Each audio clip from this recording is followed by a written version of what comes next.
Bismillahirrahmanirrahim. Assalamualaikum warahmatullahi wabarakatuh. Alhamdulillahi rabbil alamin. Wal aqibatu lil muttaqin. Wa la udwana illa 'alal zalimin. Ashhadu an la ilaha illallah wahdahu la syarika lah waliyus salihin. Wa asyhadu anna Muhammadan abduhu wa rasuluhu rahmatan lil alamin. Ya ayyuhalladzina amanu taqullaha haqqa tuqatih wa la tamutunna illa wa antum muslimun. Ya ayyuhalladzina amanu taqullaha wa qulu qawlan sadida يصلح لكم أعمالكم ويغفر لكم ذنوبكم ومن يطع الله ورسوله فقد فاز فوزا عظيما سبحانك لا علم لنا إلا ما علمتنا إنك أنت العليم الحكيم ربنا هب لنا من أزواجنا وذرياتنا قرة أعين واجعلنا للمتقين إماما أما بعد Ikhwani wa akhwati fi din, ma'asyiral hadirin wal hadirat, al-musyahidin wal musyahidat, hafizakumullahu wa ra'akum. Alhamdulillah, puji dan syukur kepada Allah Subhanahu wa taala kembali memudahkan kita untuk bisa hadir dalam majlis ilmu yang mulia ini. Karena orang yang keluar dari rumahnya menuju rumah Allah untuk menuntut ilmu syar'i, maka sungguh dia sedang berjalan di jalan ilmu, dan itu akan memudahkannya untuk menuju surga Allah Subhanahu wa taala. Rasulullah sallallahu alaihi wasallam bersabda, "Man salaka tariqan yatlubu fihi ilman salaqallahu bihi tariqan min turuqil jannah." Barang siapa yang menempuh sebuah jalan yang ditempuhnya adalah jalan menuntut ilmu, maka Allah akan mudahkan jalannya untuk menuju surga Allah Subhanahu wa taala.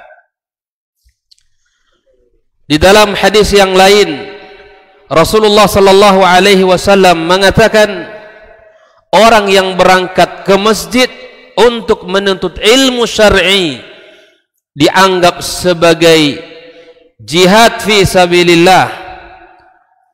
Dalam sebuah hadisnya dihasankan oleh Syalbani rahimallahu taala, Nabi alaihi salatu wassalam bersabda, "Man dakhala masjidana hadza," barang siapa yang memasuki masjid kami ini, yakni Masjid Nabawi, liyata'allama khairan, untuk belajar atau mempelajari kebaikan, au yu'allimuhu, atau dia mengajarkan kebaikan, kal mujahidi fi sabilillah, adalah seperti orang yang berjihad di jalan Allah. Namun kemudian Nabi alaihissalatu wassalam mengatakan, wa man dakhalahu li ghairi dzalik, adapun orang yang masuk ke masjid ini bukan tujuan untuk ilmu, kana kannadhiri ila ma laysa lahu, adalah seperti orang yang sedang melihat sesuatu yang bukan miliknya. Kaum muslimin rahimakumullah, mudah-mudahan kehadiran kita di rumah Allah yang mulia ini, tujuan kita hanya satu, untuk mencari ridha Allah tabaraka wa taala. Mudah-mudahan ilmu yang kita pelajari, ilmu yang memberikan keberkahan, yang menerangkan jalan kita dan senantiasa menjaga kita di jalan Allah Subhanahu wa taala. Salat dan salam untuk Nabi kita alaihi salatu wassalam sebagai qudwah dan suri tauladan kita dalam kehidupan.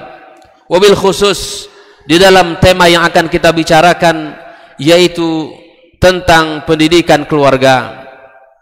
Malam ini kembali kita akan berbicara 10 kaidah yang berkaitan dengan pendidikan anak kita, atau 7 kaidah yang berkaitan dengan anak kita. Pada pertemuan bulan kemarin kita sudah bahas beberapa kaidah. Untuk mengingatkan kita kembali, maka kita sedikit mengulang. Kaidah yang pertama adalah kun qudwatan li abnaika. Jadilah engkau qudwah bagi anak-anakmu. Yang diminta menjadi qudwah bagi anaknya adalah orang tua, ayah dan bunda, ibu dan bapak, menjadi qudwah di dalam kehidupan rumah tangga, menjadi qudwah bagi anak-anaknya. Bahwa ketika orang tua yang mampu menjaga diri dan menjaga akhlaknya di dalam rumah tangga, dia akan memberikan hal yang sangat positif pada diri anaknya.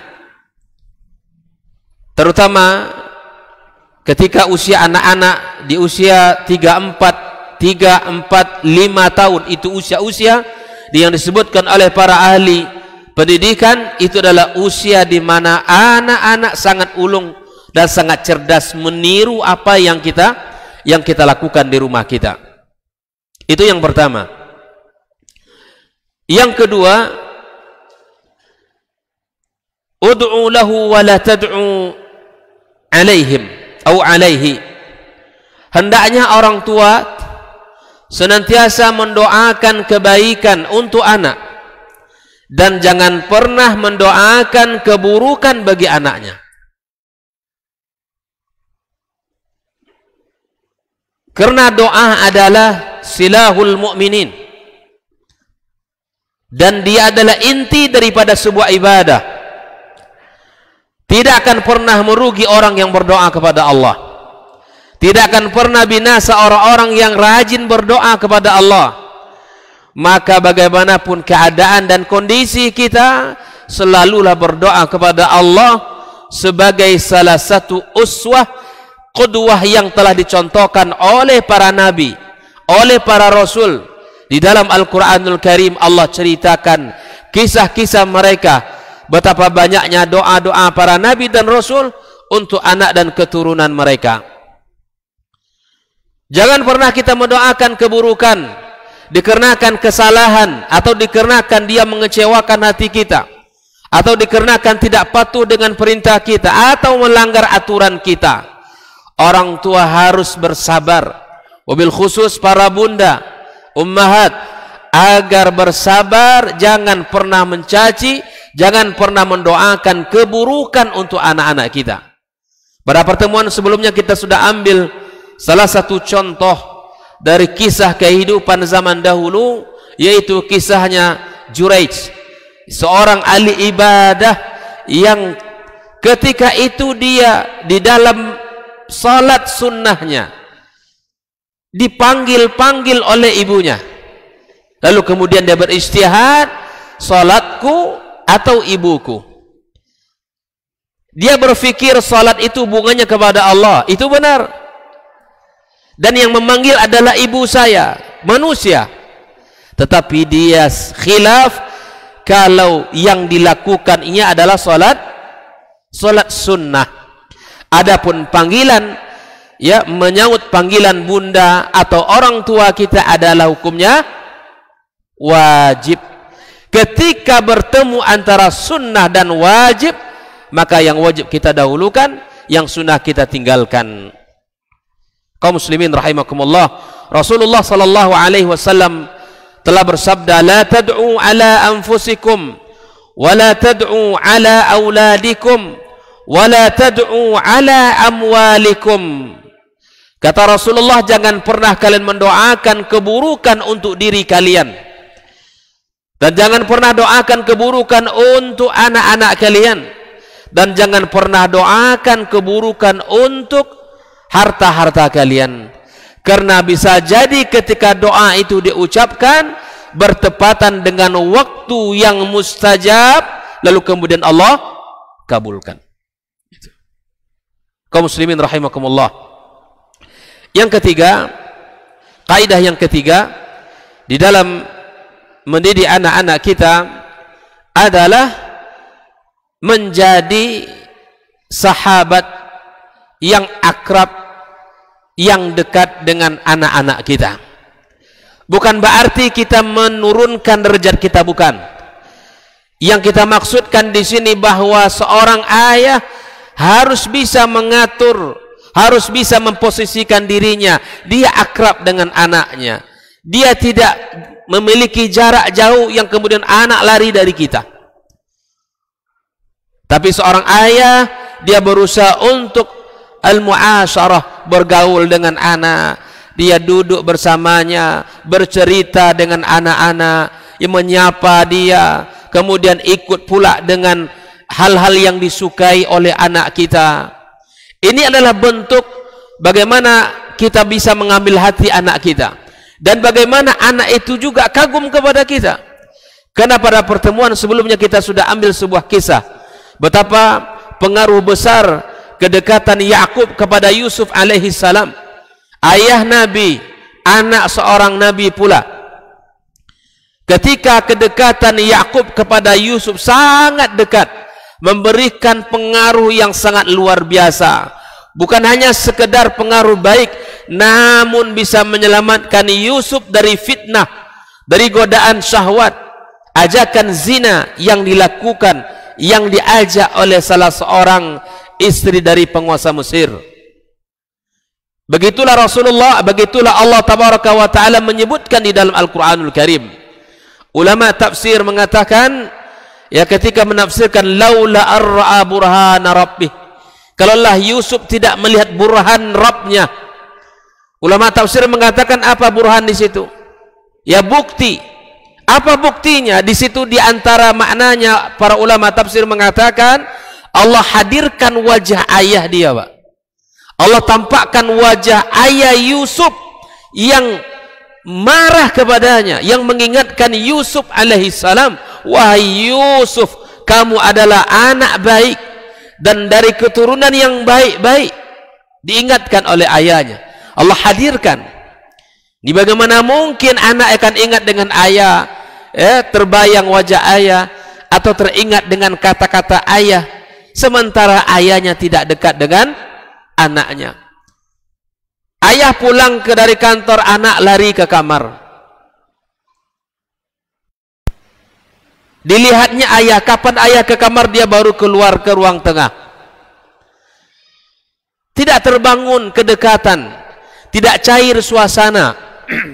Yang ada hanyalah sekat yang membuat jaraknya semakin jauh antara dia dengan ayahnya.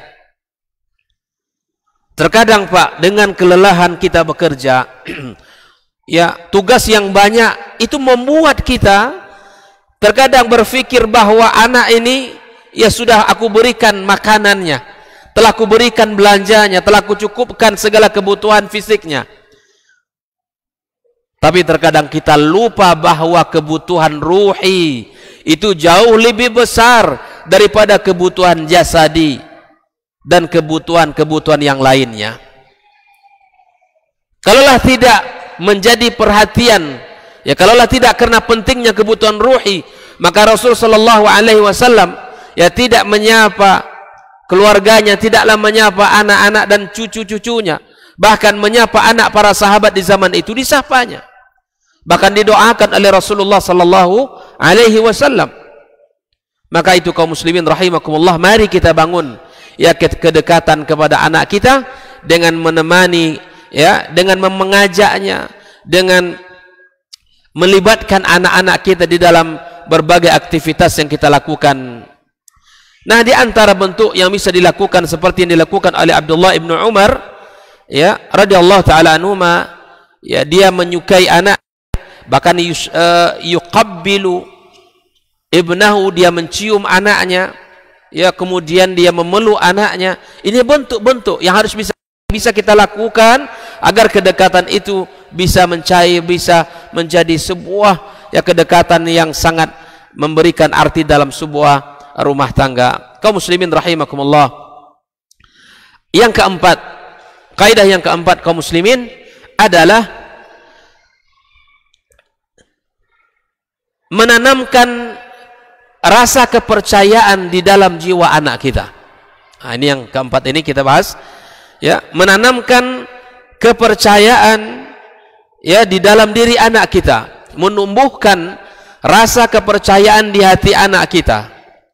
Kita ambil sebuah contoh, di saat kita memiliki kebutuhan, kita minta anak kita, Ananda, pergi ke toko itu atau pergi ke kedai tersebut, belikan ayah, kita sebutkan kebutuhan kita, lalu kemudian kita beri uang, kita sebutkan sifat dan ciri-ciri barang yang kita inginkan. Anak kita pergi dan kembali ke rumah, ternyata yang dibelinya berbeda dengan apa yang kita minta, gitu kan? Mungkin tidak terjadi seperti itu? Mungkin.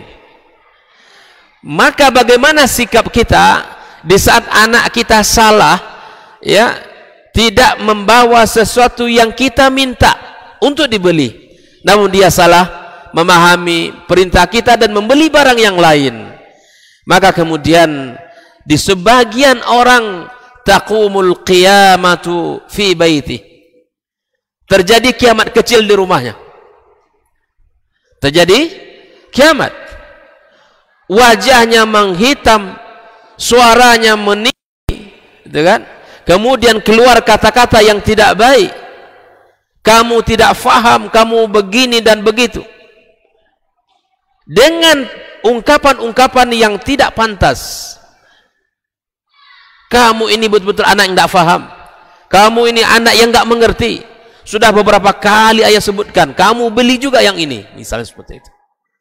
Maka kemudian ketahuilah para ayah kaum muslimin, kaum muslimat, kata-kata yang seperti ini, kata para ulama, hiya tahdim, menghancurkan, membinasakan perasaan anak kita. Walaupun dia tidak bisa membentak kita, tidak bisa melawan kita, tapi kata para ulama pendidikan itu akan menghancurkan di hatinya, menghancurkan perasaannya.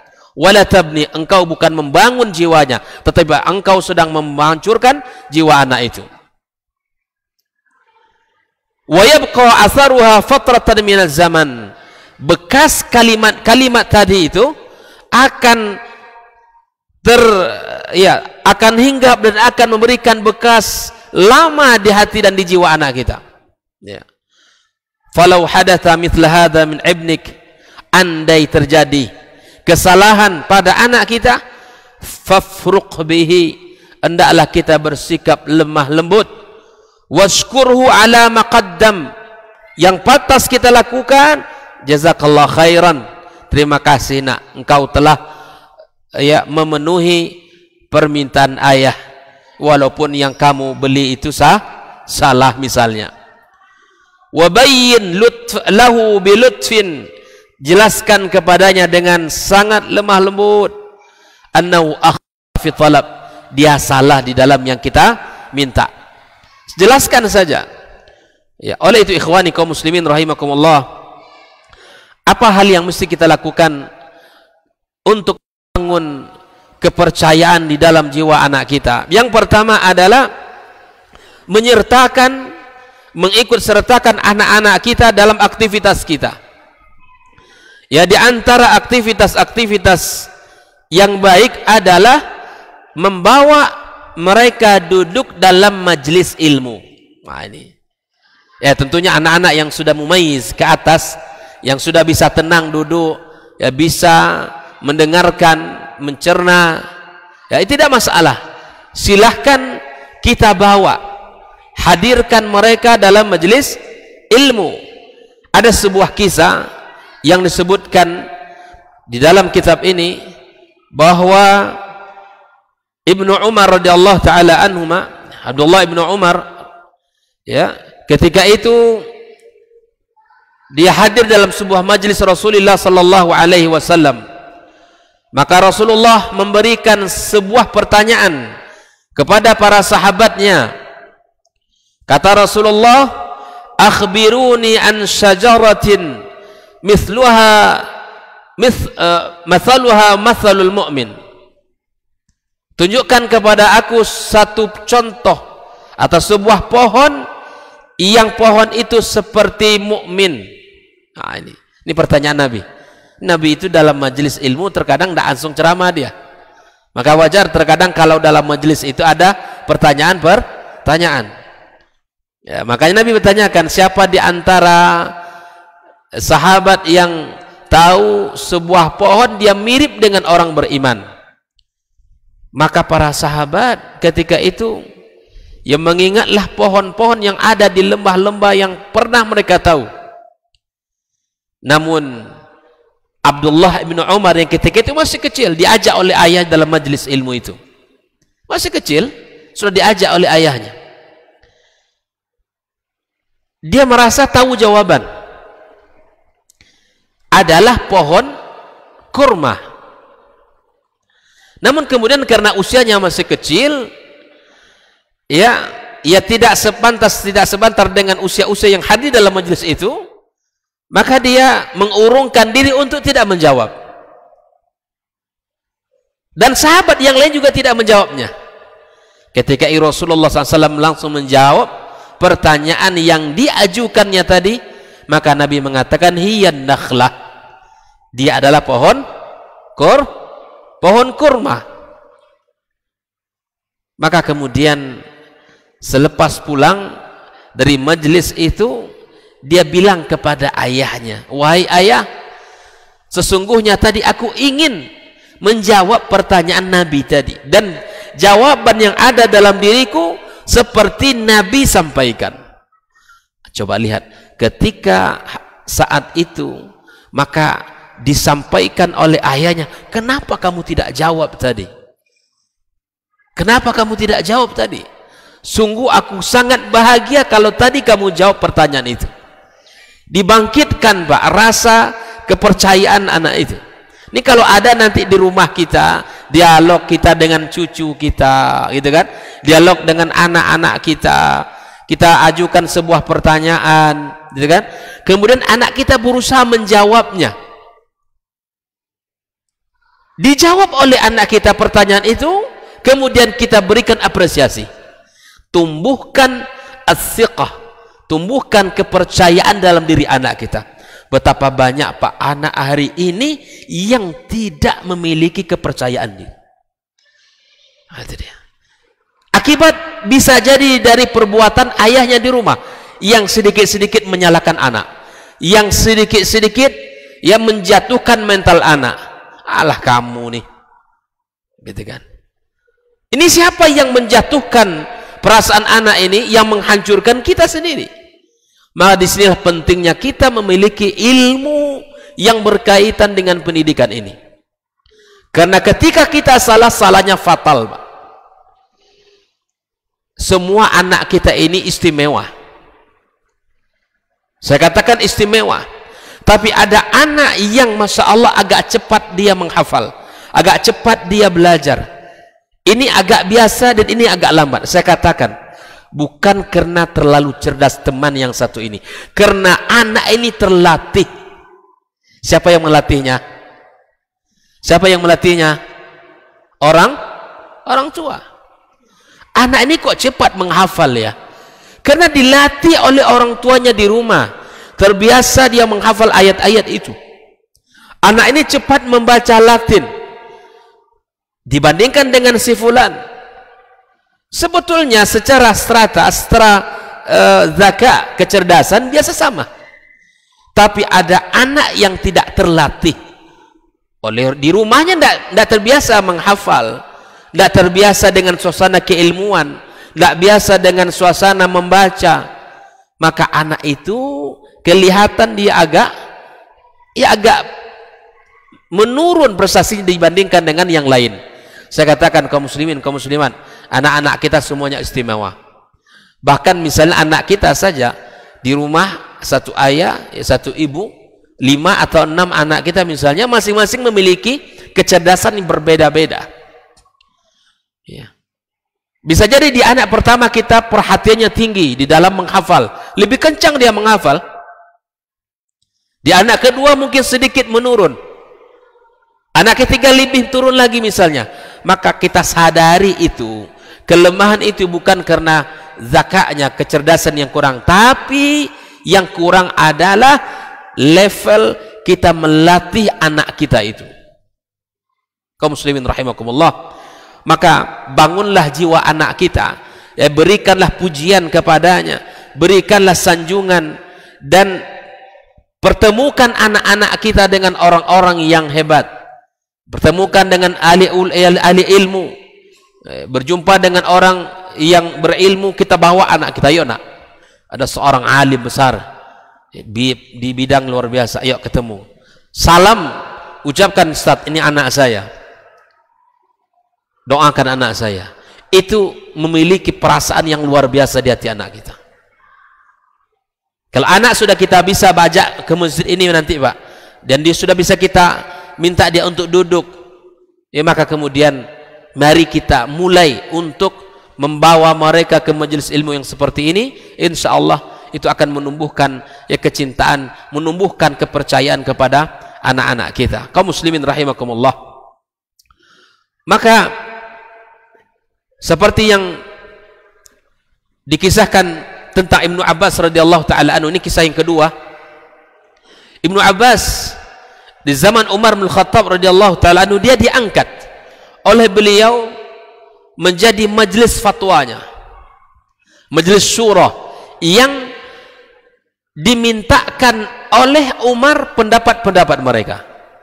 Ibnu Abbas lebih kurang usianya 13 tahun Pak, sudah dimasukkan oleh Umar bin Khattab, itu kan, ketika Rasulullah wafat dia usianya 13 tahun. Maka kemudian ketika dia diangkat menjadi khalifah, ikan usia anak SMP, kok sudah bisa diajak oleh Umar, Amirul Mukminin, duduk dalam majelis fatwa. Orang-orang, ya, di situ orang-orang hebat semua. Bahkan Umar pernah mengajak masuk ke dalam para mujahid di perang Badar. Sampai-sampai ada di antara mereka yang mengatakan, karena merasa kok anak kecil ini diajak dalam majelis besar seperti ini. Majelis-majelis fatwa, majelis syura itu kan bukan orang-orang kecil, ya, usianya besar dan ilmunya besar. Maka ada di antara yang hadir dalam majelis syuranya, majelis fatwanya Umar bin Khattab, ya, merasa, ya, lima tudkhil hada ma'ana walana abna mithlahu. Kenapa Ibnu Abbas ini dilibatkan oleh Umar dalam pertemuan kita ini? Dia kan seperti anak-anak kita usianya. Nah, itu ya, Ibnu Abbas usianya memang. Faqala Umar, lihat bagaimana Umar memberikan, menghargai Ibnu Abbas radhiyallahu taala anhu, ya, innahu min haitsu alimtum fada'ahu dhata yawmin fa'adkhalahu ma'ahum fama ra'aitu annahu da'ani yawma idzin illa liyuriyahum qala ma taquluna fi qawli Allah ta'ala. Suatu ketika sebuah ayat yang dibacakan, yang turun kepada Rasulullah sallallahu alaihi wasallam, ya, dibacakan, idza jaa nasrullahi wal fath. Kata Umar, bagaimana pendapat kalian tentang ayat ini? Faqala ba'duhum, selainnya berkata, sebagian berkata, Allah menyuruh kita untuk bertasbih kepadanya dan minta ampun kepadanya jika kita mendapatkan kemenangan. Yang lain diam, nggak bisa bicara. Umar menanya ini kalau tadi kan pertanyaannya, kenapa Ibnu Abbas ini dibawa di tempat kita? Dia ini usia anak-anak kita. Dicoba oleh Umar untuk menunjukkan makamnya Ibnu Abbas ini, ya. Maka Umar mengatakan, bagaimana tafsiran ayat idza jaa nasrullahi wal fath?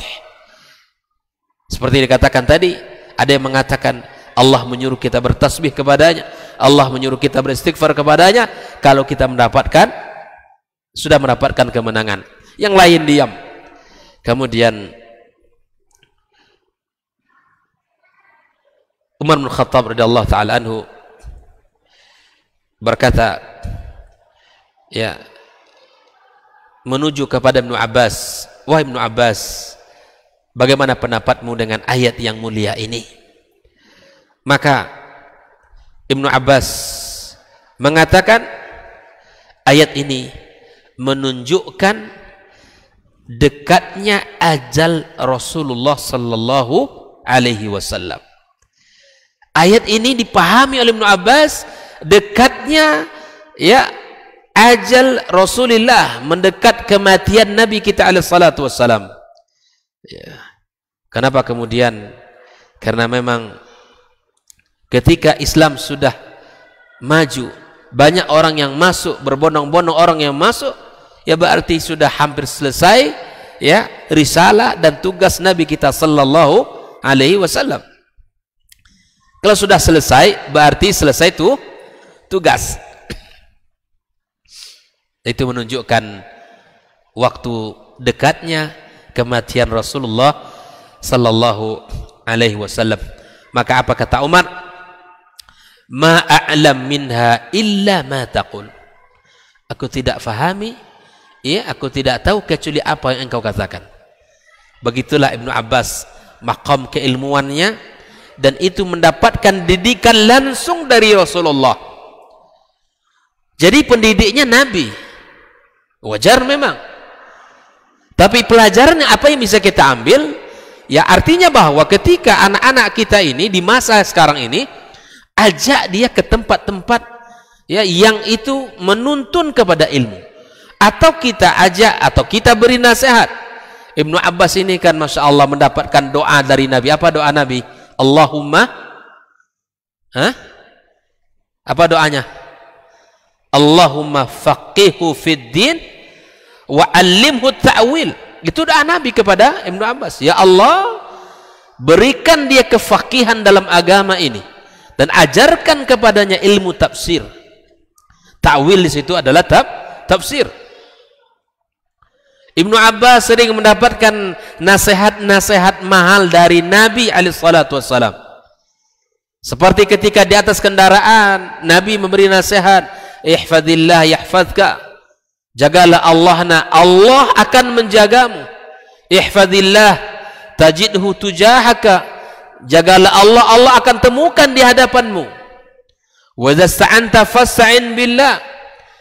Kalau minta tolong kepada Allah. Wa idza sa'alta fas'alillah. Kalau engkau minta kepada Allah. Ini dahsyat, Pak. Mari kita praktekkan nasihat Nabi ini kepada anak kita. Ini kalaupun anak kita belum faham dalam bahasa-bahasa seperti itu, tapi yakinlah kalau dia dengar dan akan masuk ke hatinya insyaallah. Kaum muslimin rahimakumullah, ini cara yang pertama yang menyertakan mereka dalam aktivitas kita seperti aktivitas majelis ilmu seperti ini. Yang kedua, menyertakan anak-anak kita di dalam aktivitas kita keseharian seperti ke pasar atau di dalam misalnya jual beli. Itu juga akan membentuk ya as-siqah dalam jiwa anak kita. Bahkan yang lebih dari itu semua, maka cobalah minta kepada anak kita pendapat-pendapatnya tentang perkara-perkara yang barangkali ya terjadi dalam diri kita. Kita coba untuk melihat bagaimana pula pendapat anak kita.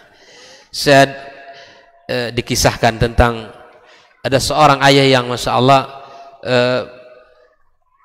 tidak terlalu dekat dengan anaknya, tapi setelah dilakukan praktek itu, dicobanya, nak, bagaimana pendapatmu kalau kita lakukan ini dan ini dalam perkara kehidupan mereka. Masya Allah, anaknya memberikan komentar, memberikan ide, memberikan saran. Dia rasakan mulai dari pertemuan dia dengan mengajukan pertanyaan itu dan seterusnya, terbangun kedekatan yang sangat luar biasa. Nah ini dia. Oleh itu kaum muslimin, maka ajak anak kita bermusyawarah dan mintalah pendapat-pendapatnya, sehingga itu juga akan membangun ya as-siqah dalam jiwa anak kita. Kemudian berikutnya kita harus mencoba untuk menghormati pula sahabat-sahabat dan teman-teman dekatnya, di orang-orang dekat anak kita, ya, sahabat-sahabatnya kita hargai, kita muliakan, kita berikan penghormatan, karena itu akan menjadikan anak kita ya bangga, dan itu akan menjadikan anak kita dekat dengan kita dan tumbuh padanya ya as-siqah pada anak kita. Kaum muslimin rahimakumullah. Yang kelima di antara bentuk kaidah yang mesti kita lakukan adalah al-iqab la yaqtasiru 'ala ad-darb. Jika kita harus memberikan hukuman, maka hukuman tidak mesti diberikan pukulan. Jangan terbayang kalau hukuman itu hanya pukulan atau cubitan atau jewer dan seterusnya. Seorang ayah harus berusaha mencoba untuk bijak, mencari hukuman-hukuman yang itu kembali manfaatnya secara manfaat kepada anak kita.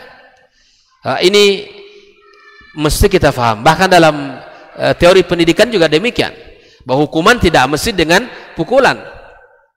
Walaupun di dalam Islam kita disuruh untuk menggantungkan cambuk, itu boleh. Itu boleh. Itu perintah Nabi. Nabi menyuruh kita untuk memperlihatkan cambuk, itu penting. Itu penting. Dan hal ini yang hilang dalam konsep pendidikan kita hari ini. Ya.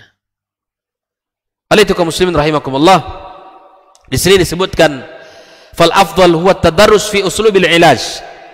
Kita ya mencari tahapan-tahapan di dalam memberikan solusi, hatta yakuna ad-darb akhiru ilajin.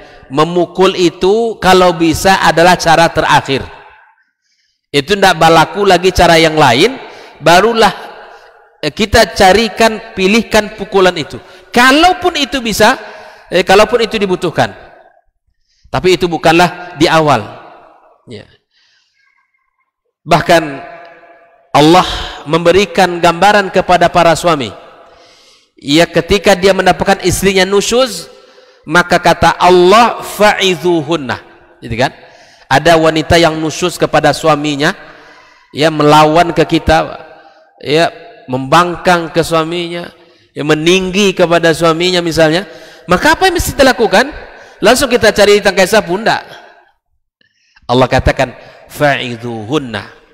Apa itu, Pak? Tahapan pertamanya adalah dengan memberi nasihat. Berikan nasihat. Fungsikan nasihat itu. Bunda tidak boleh seperti itu. Gitu kan? Jaga akhlak kamu. Jaga dirimu. Ketika nasihat tidak berfungsi, tidak merubah sikap akhlak dari pasangan kita, kata Allah wahjuruhunna fil madaji'. Pisah ranjang dengan dia, bukan pisah rumah. Yang terjadi kalau ada masalah, awak ngangkut baju, kita pergi dulu ke rumah, kita pergi dari rumah pergi ke tempat lain, itu masalahnya. Bukan ini yang disuruh Allah. Yang disuruh Allah ketika terjadi kita di rumah tuh, kamar tuh kita yang kuasai, palingkan punggung kita, menunjukkan itu kita tidak ridho kepadanya. Ini masalahnya kalau tiap malam paling, ya, memalingkan punggung itu kan tidak terasa lagi hukumannya, Pak. Tidak terasa lagi dia kan, ada biasa seperti ini abang katanya kan. Maka kaum muslimin rahimakumullah, liwahjuruhunna fil madaji', ya, kita hijir di ranjang, artinya kita tidak ridha kepadanya, menunjukkan sikap kita tidak ridha dengannya. Nah, kalau anak tangga pertama, kedua tidak berfungsi, barulah kata Allah wadribuhunna, berikan pukulan. Tapi di sini pukulan bukan pukulan emosi yang ingin mematahkannya, ingin yang menyakiti, bukan, tapi pukulan yang di situ ada nilai pendidikan. Bahkan para ulama mazhab pun menjelaskan sebesar apakah alat yang boleh kita pakai. Kata seperti mazhab Syafi'i disebutkan bimiswak, hanya sebesar siwak. Siwak Pak ya? Yang sering bersiwak tahu itu, pakai siwak. Nah, kecil sekali. Tidak sakit. Dan itu pun tidak boleh dipukul di tempat-tempat ya seperti wajah, tidak boleh. Ini kalau terjadi emosi kemudian melayang tangan kita, tempeleng kemudian ya memar di pipinya, yang memar istri kita juga kan begitu. Atau sampai hilang giginya, yang hilang giginya istri kita juga. Na'udzubillah.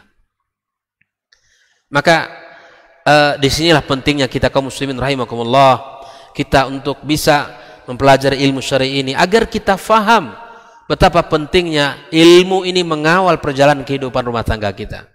Kaum muslimin rahimakumullah. Ya, fa dzakara Allah Subhanahu wa taala anna al-mar'ata idza khafa minha zawjuha al-ma'siyah fa innahu yu'aqibuha bil ashal fal ashal fayabda bil wa'd. Dahului dengan nasihat, kemudian hijr, kemudian terakhir adalah dengan pukulan. Kalaupun itu dibutuhkan ya di dalam memberikan perubahan sikap. Kaum muslimin rahimakumullah, begitulah kita di dalam mendidik anak kita. Pukulan itu yang terakhir sekali. Kalaupun harus, bu-ibu ya sabar dulu, menjewer atau dan seterusnya, sabar dulu. Karena memang ada tahapan-tahapannya. Nah, kaum muslimin rahimakumullah, kalau kita berbicara konsep pendidikan, ini yang hilang. Ini yang hilang. Guru-guru bisa dipenjara, iya kan? Bisa dilaporkan, bisa dituntut oleh orang tuanya dalam bab ini. Terkadang aturan pendidikan kita yang melumpuhkan ya cara bagaimana mendidik anak-anak kita. Tidak bisa Pak, kecuali memang dibuat akad di depan. Kalau anak ini bapak serahkan ke saya, dulu guru-guru ngaji kan Pak, dulu Masya Allah guru-guru kita dulu di surau ya, dulu di tempat ngaji, Masya Allah itu rotan itu memang pegangan guru ngaji kita. Bergerak aja sedikit sampai rotan ke paha. Ya sudah.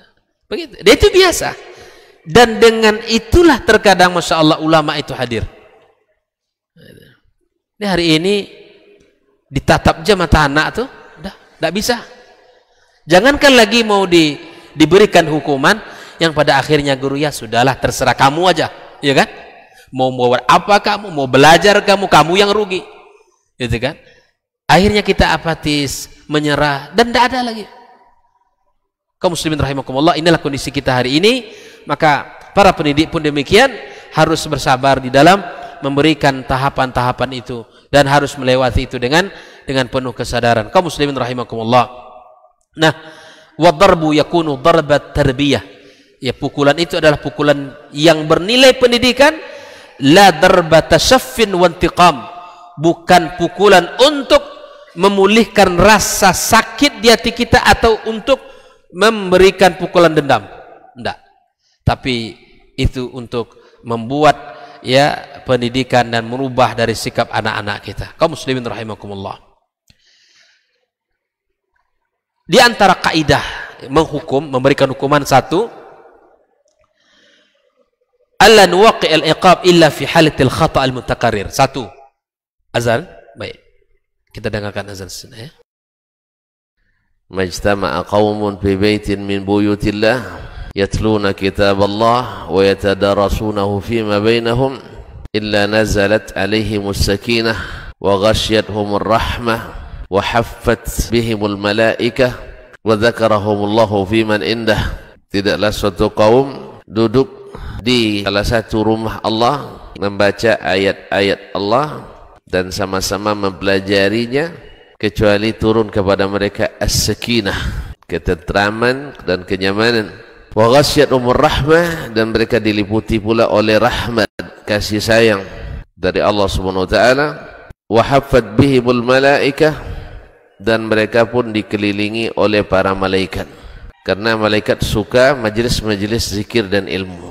Wa dzakarahumullahu fiman indah, dan Allah akan banggakan sebut-sebut mereka di kalangan malaikat-malaikat yang ada di sisinya, di masyarakat atas. Mudah-mudahan kita termasuk yang sering disebut-sebut di sisi Allah, di kalangan para malaikat. Dan di akhir majelis ini mudah-mudahan kita pula mendapatkan seperti yang tersebut dalam hadis qudsi, qumu maghfuran lakum, silahkan berangkat meninggalkan majelis ini dalam keadaan diampuni dosa-dosa kalian.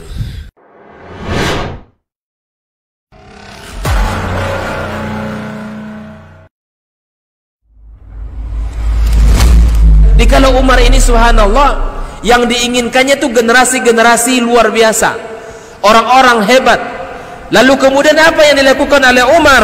Fa'asta'miluhum fi ta'atillah, aku gunakan mereka ini di dalam ketaatan kepada Allah. Ketika kaum muslimin itu memiliki penyakit namanya wahan, yaitu hubbud dunya wa karahiyatul maut, cinta dunia dan takut akan kematian. Lalu Nabi menjawab dengan yang lebih penting. Apa itu?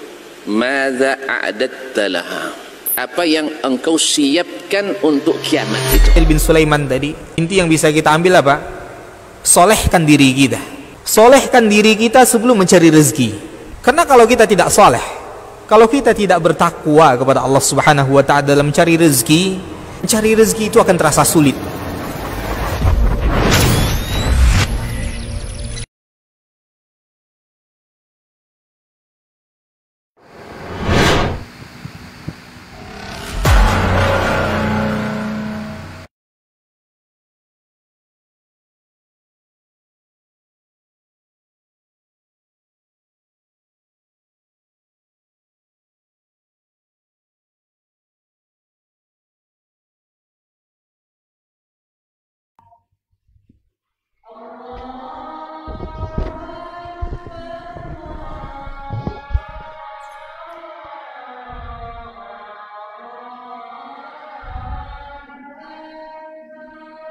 Allah Akbar, Allah.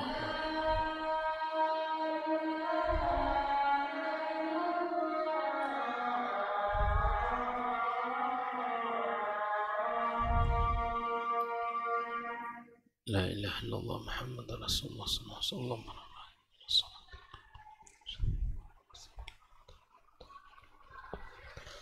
Bismillahirrahmanirrahim. Kita lanjutkan tahapan-tahapan di dalam memberikan hukuman. Yang pertama adalah kita tidak berikan hukuman kecuali pada kesalahan yang berulang-ulang. Kita tidak berikan hukuman kecuali pada kesalahan kondisi keadaan yang salah yang berulang-ulang.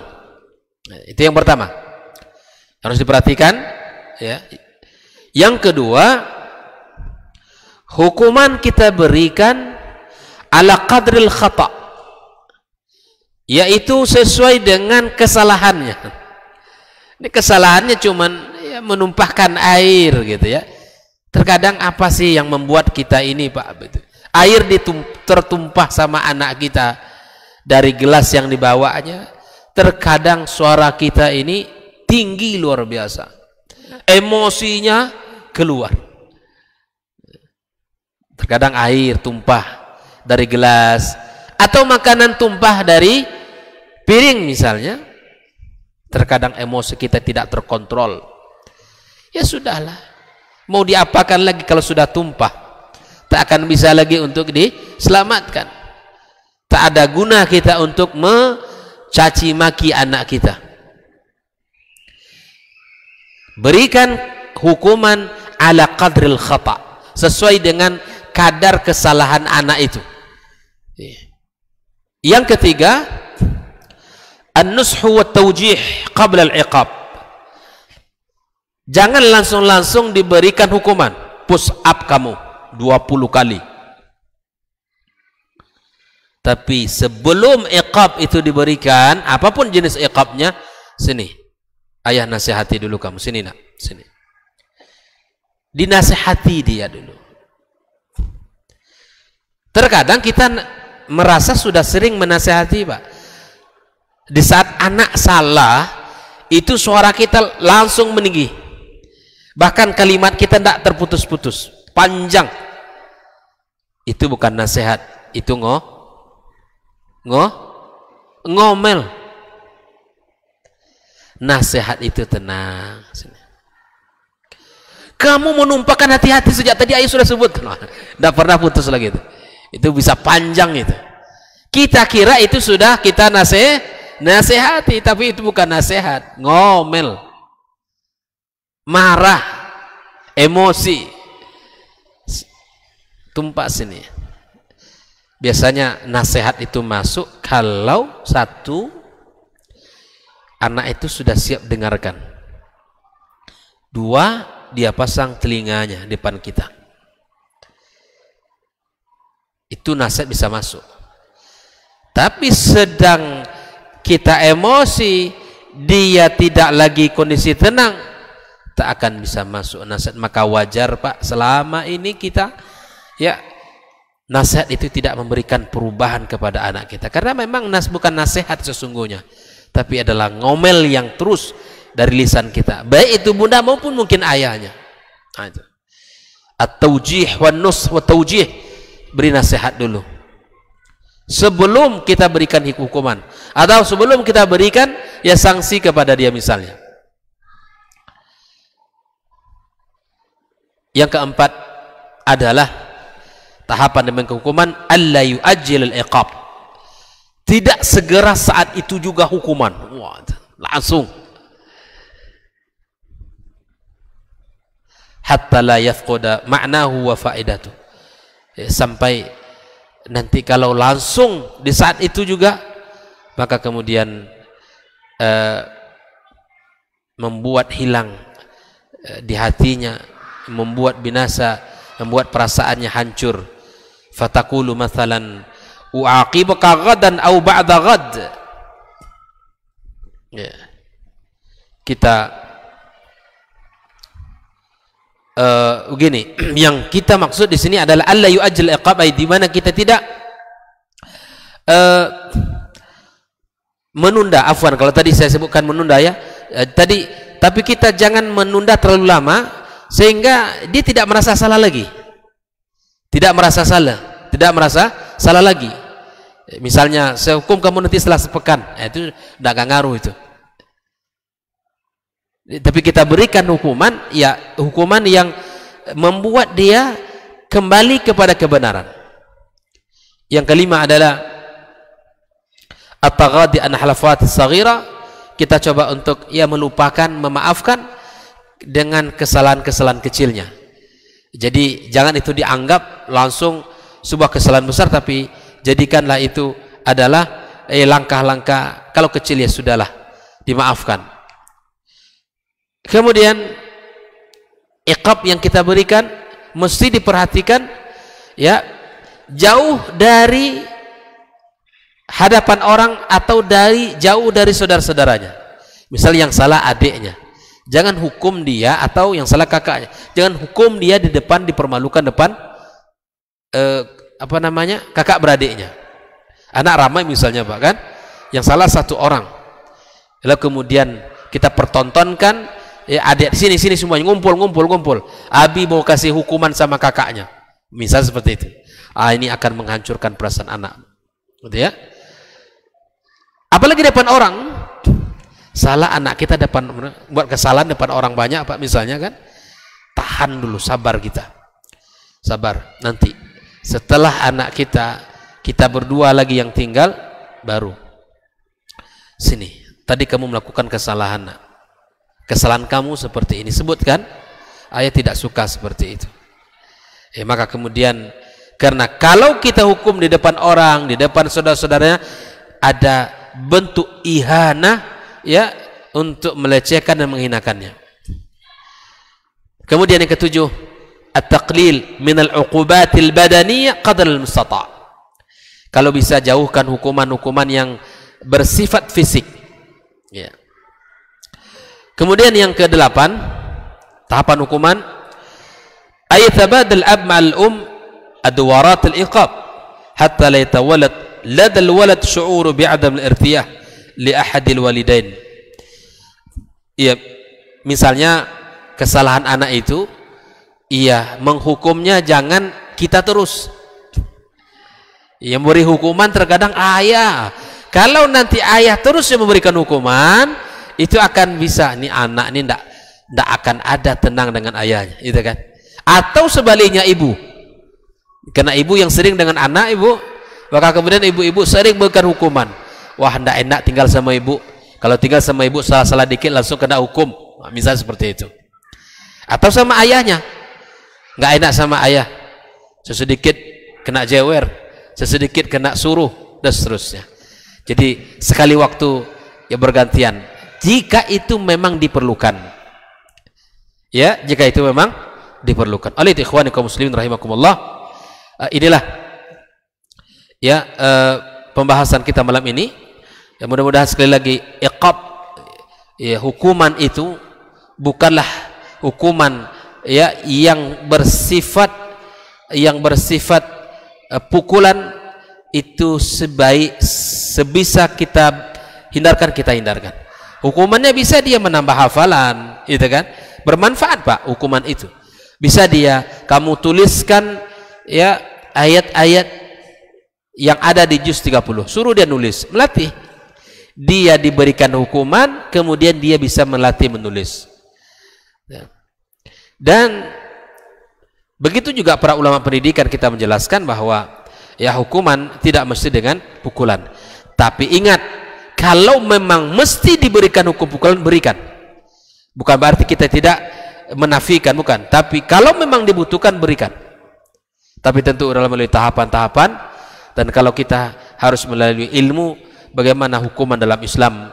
Ya sesungguhnya hukuman dalam Islam ya bukanlah untuk ajang balas dendam, dan juga bukan untuk sebagai ajang untuk ya memberikan ya menyiksa anak kita, bukan, tetapi dia kita lakukan, kita berikan untuk ya agar anak kita jera dan mengakui kesalahan serta dia tidak lagi mengulangnya. Mudah-mudahan apa yang kita bahas pada malam yang penuh berkah ini diberkahi Allah Subhanahu wa taala, dan perkumpulan kita menjadi perkumpulan yang mendatangkan ketenangan dan kenyamanan serta diliputi oleh malaikat-malaikat Allah Subhanahu wa taala, dan kita dibanggakan oleh Allah di depan para makhluknya yang ada di atas langit sana. Semoga Allah kumpulkan kita kembali di pertemuan berikutnya, dan semoga Allah Subhanahu wa taala memudahkan langkah kaki kita untuk bisa kembali dalam majelis yang mulia ini. Subhanakallahumma wa bihamdika asyhadu an la ilaha illa anta astaghfiruka wa atubu ilaik. Wassalamualaikum warahmatullahi wabarakatuh.